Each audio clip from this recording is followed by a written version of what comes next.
Okay, I have to rant or whatever real quick. So if you don't want to listen, just skip right ahead.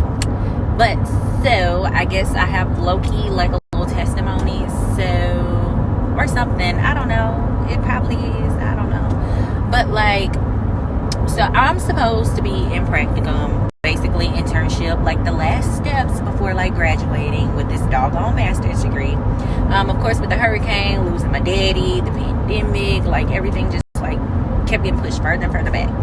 I decided that, you know, I needed a job in the midst of me doing nothing, because I honestly like withdrew from all of my classes. The one class I was still in, I did not go. Like, I was in a class one day, it was marriage, couples, and family counseling, which really got to like the girth of like family drama.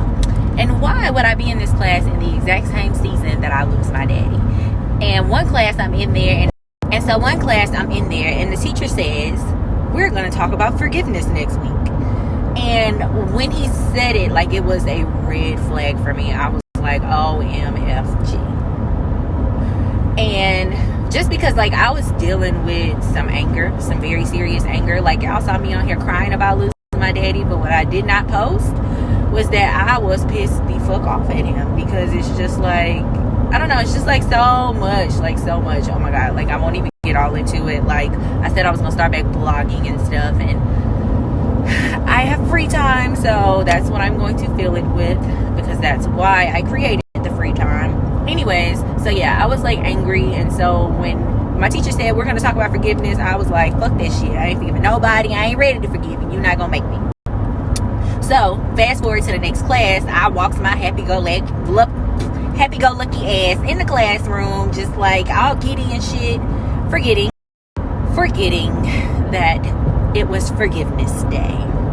Why this man literally started lecturing, and he was like all in my shit, and I'm sitting right in front of him. And this is like in the counseling program, if anybody hears me talk about Southeastern's counseling program, I love it because like they practice what they preach. Like, I love that all of my professors, okay, I can honestly say all of them now, all of my professors show empathy. All of them are understanding. All of them actively listen. Like, they don't, you know, like two of them, it's not naturally their personality, so like, you know, they have to work at it, but they're growing. I see that since I've been in the program. So like I said, all of them. But this teacher, outside of those, just because he's the oldest, like he's the wisest, like he done wrote books, he done did all kind of shit, like he don't give two fucks about that. Excuse my laundry in the background. I'm like every other person.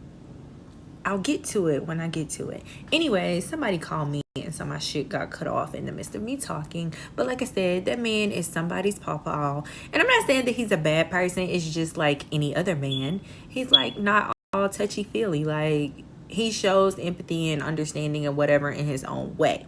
But usually, like, he's not the person who's actually going to sit there and talk about it with you, whereas the other professors will literally sit there and listen and give you a mini counseling session, you know, if you come to him. Him, on the other hand, he has this saying that he uses often in class. He says, the counseling center is over there. And he's probably the reason why I started counseling. So anywho, I'm sitting in the classroom, and he's talking about this, and I literally just start boo-hooing. Like, I'm trying to hide it. Like, it's not a loud cry, but like I got tears just flooding my face.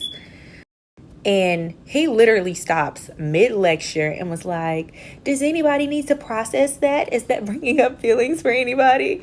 And I knew then, I was like, yeah, this is a hell motherfucking no for me. Because this man don't never try to process shit. He's only doing this because he sees me crying. And I don't know what make him think in the midst of this class that I'm about to sit here and talk about my shit. I was just like, bruh. Like, I wanted to get up and walk out like so fucking bad, but then it would have made it more obvious, like, to everybody else. And I don't even know if I hadn't told him that I hadn't lost my daddy, but I just like was not like, you know, in a mood to talk about it. I was just like, you know, fuck this. And besides that, another girl had already got up and walked out in the middle of it, because I guess, you know, it was heavy for her too. And I was just like, yeah, I'm gonna just tough it out. Honestly, I don't know why I did that, because me toughing it out made me remember the next week when it was time for class that I was sitting in class crying and yada yada yada. And after that, I just started skipping class, and I was like, I ain't fucking going. Every week, I'd be like, I'm gonna go. Then 5 o'clock come, I was like, I'm not going. Probably even 4 o'clock, I was like, yeah, my stomach hurt. Yeah, I'm tired. Yeah, I just had all the excuses. And it's funny because I had another friend who lost her dad like the month before me, and she was constantly checking in with me, and I'm just like, I can't do this shit. Like, I can't do it. We ended up having like a little sit down and whatever and whatnot. So anywho, fast forward, I'm gonna have to really like sit here and think and figure out what the fuck, because I had so much gap like in what I was supposed to be telling y'all. But I'll get there. Give me a second. I know what it was. So yeah, I decided that in the midst of me doing nothing, because I'm not in school anymore, if anybody knows, like I ended up having to quit my job so that I can do practicum, just for me to end up not even doing practicum this semester. So I'm a freaking bum right now. No, I'm lying, y'all. I have so much stuff to do. Please don't fucking call me, ask me to do nothing, because I ain't got time for y'all. Anyways, so yeah, I decided, hey, I'm going to find a job. And I've been doing like, I don't know how many freaking applications. And it's not like me to not get a job. Like, I got credentials at this point. And I was just like, you know what? It must not be meant. But then I'm like, like, bitch, you got bills. Like, what you mean it's not meant? And so I decided to sub. And so I did my application and stuff. But I really drug my feet doing the application.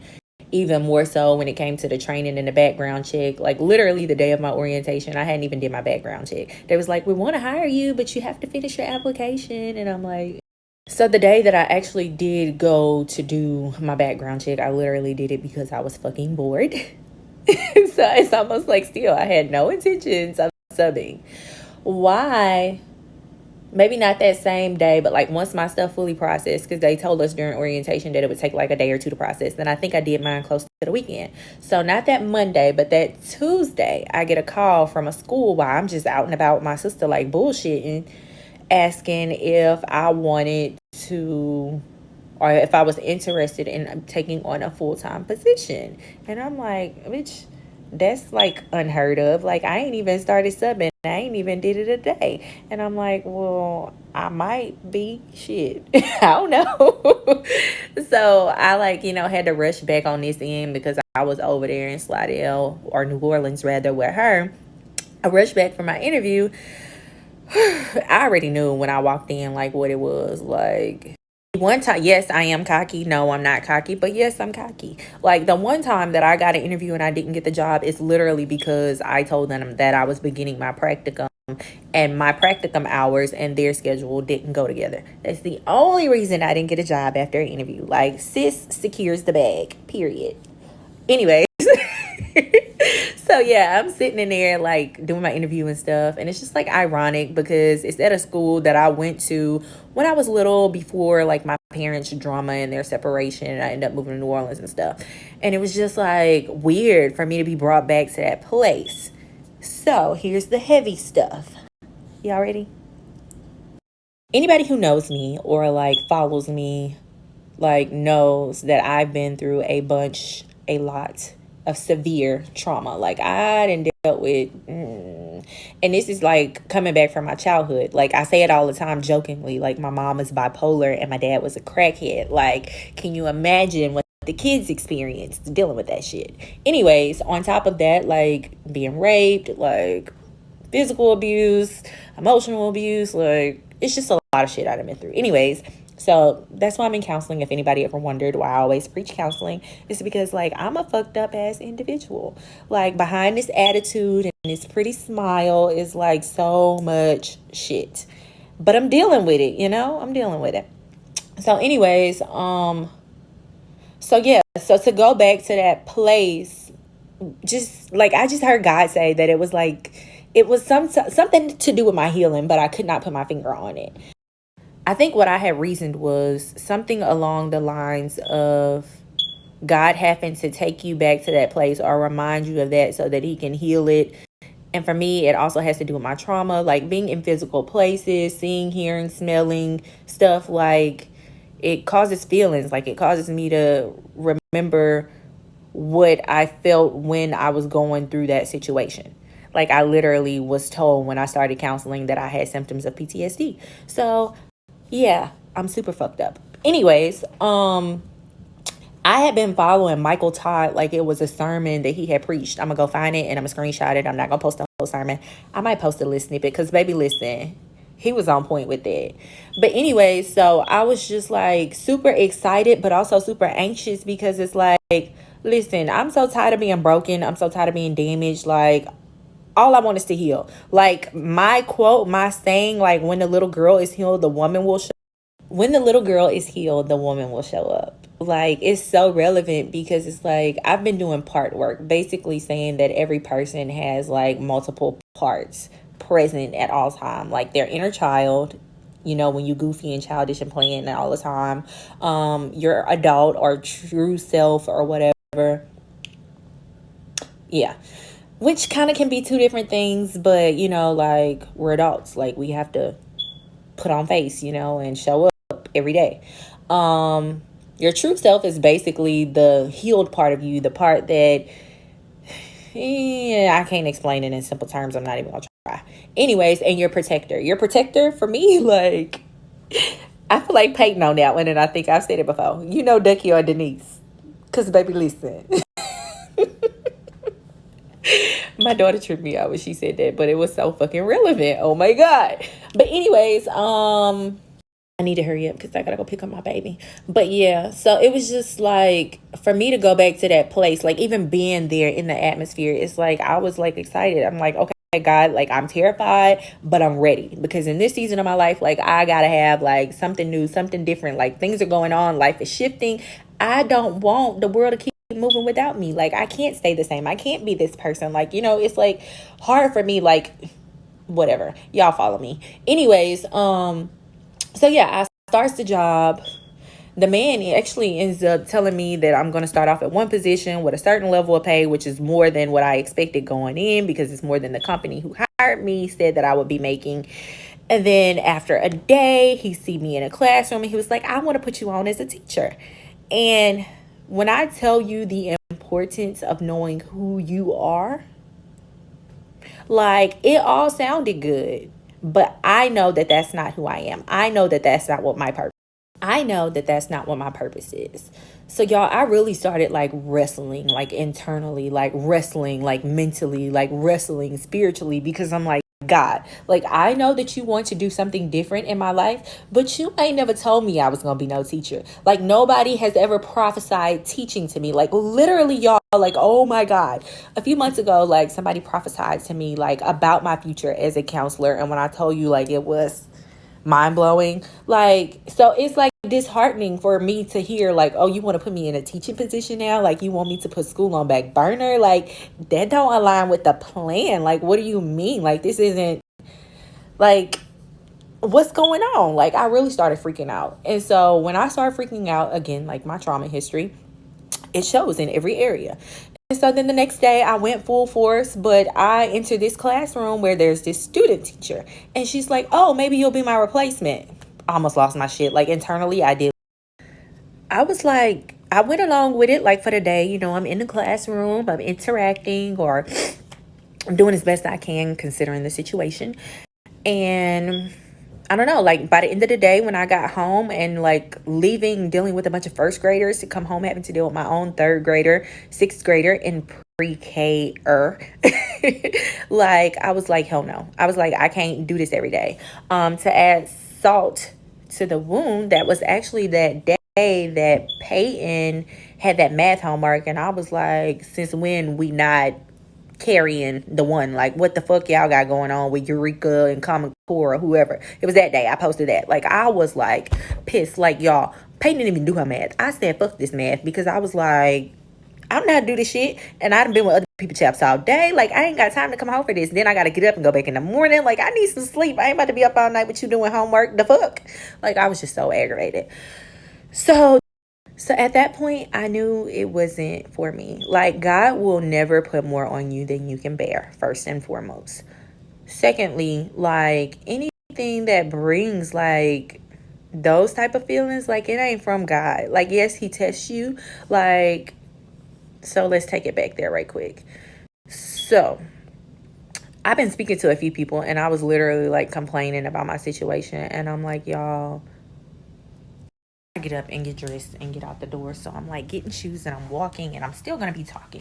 But so yeah, basically I was like telling my friends, like, and my cousins and my people who I was talking to, I'm like, listen, Linda, like, I feel like Job right now. Like, I feel like I'm in this drought season. I'm in the wilderness. Like, I'm just out there, and God just like leaving me to myself. And I can't take that right now. Like, it was, I don't know, like, it was just a really, really hard season. And it's like, I'm just steady talking to them, and everybody's just like, it's gonna work out. You gotta keep faith. And unfortunately, I'm not super religious anymore. So that doesn't work for me. Like, I'm like, I need some kind of confirmation. And then it's like every confirmation I am getting, like, it ends up getting reneged on. And I'm just feeling like a constant sense of delayed gratification. And if anybody knows Denise, Nicole, Mitchell, Warren, Ducky, if anybody knows me, they know that I am very impatient. Like, the delayed gratification thing is like worse than just like you expecting me to be understanding and patient. Like, that's like, okay, you done told me one thing and now you done showed me something else. I got hella trust issues. Like, you can't do me that. I know I'm all over the place, but I promise it got a point. But so ironic. I know I'm all over the place, but I promise it got a point. But so ironically, today I read the story about Jesus when he was in the wilderness and he was tempted. And I feel like it was just so fitting. Like that's how I felt in that position where I was being offered $40,000 a year, like, for a teaching position when I don't have a teaching certificate. Like, it sounded good to me right now, because in this season, like, when I tell you the drought is on, honey, the drought is on, like, oof, it sounded good. But like I said, it goes back to knowing who you are. Like, I know good and goddamn well I'm worth more than $40,000. Like, the fuck. Like, and then I think he said, not even like right now, I think he said like within a year you'll be making $40,000. Okay, bitch. Well, to be honest, a base level pay, and I don't mean to say bitch, but my attitude came out. So, to be honest, within a year, a base level pay for a counselor, okay, not even a counselor, base level pay for a school counselor is $50,000. So, just like you said, within a year, I could be making $50,000 if I go ahead and get my degree. And honestly, I could probably be making more than that, because like I said, that's base. So what you mean? Like, that $40,000 don't mean nothing to me, sir. Anyways, like I said, and he had to tell me that before I even, no, I'm not lying. I'm lying. It was after, like, I dealt with all this BS.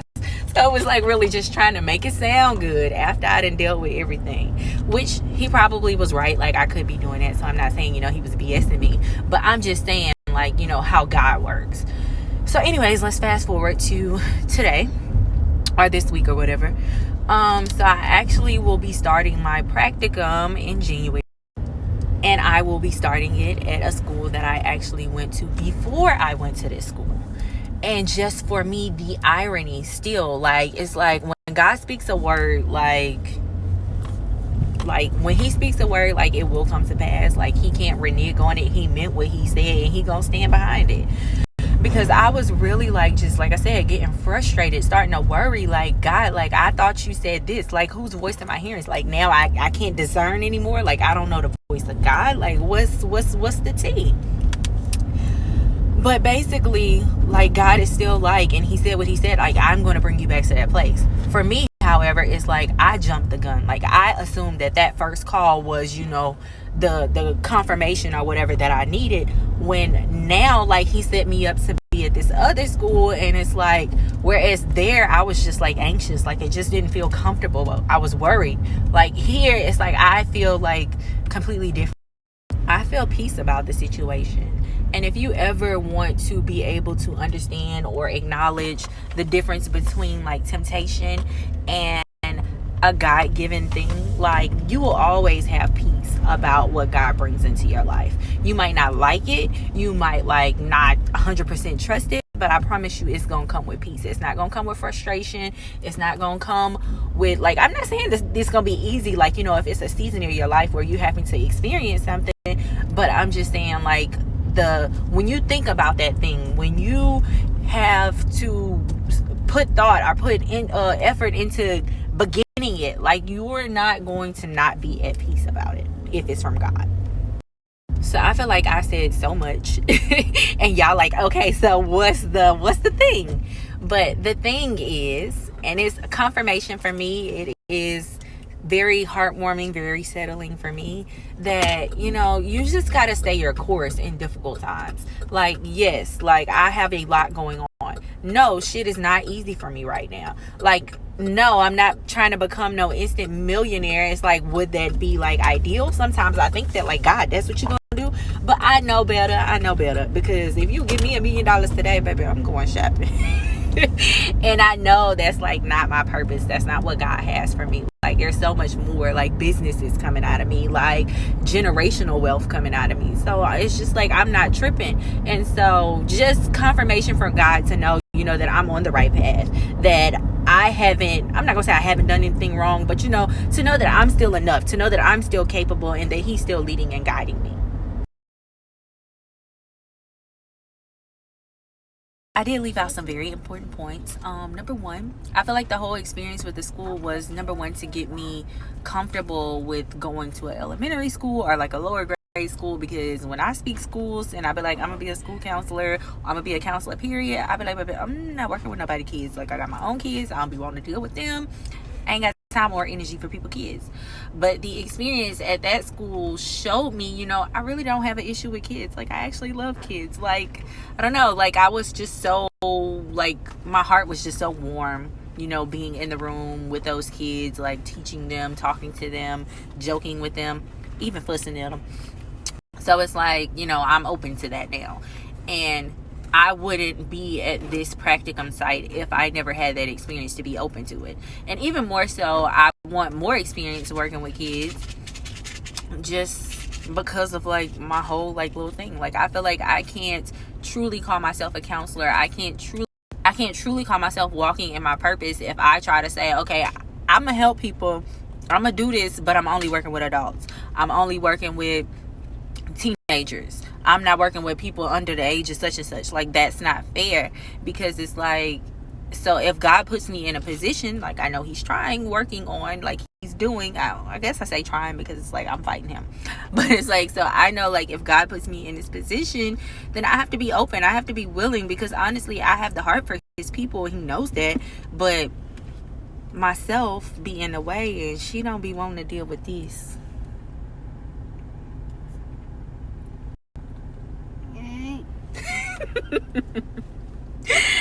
Anyways, I hope y'all enjoyed my little whatever. I still have to tag those videos for y'all, because I truly believe that they're going to touch somebody. They're going to help somebody heal and prosper.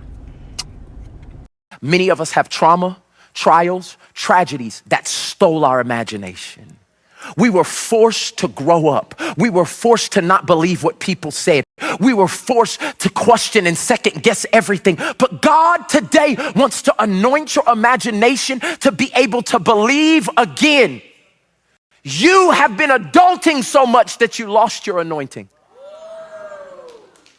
You have killed. And my question to you is to identify, where did your imagination die?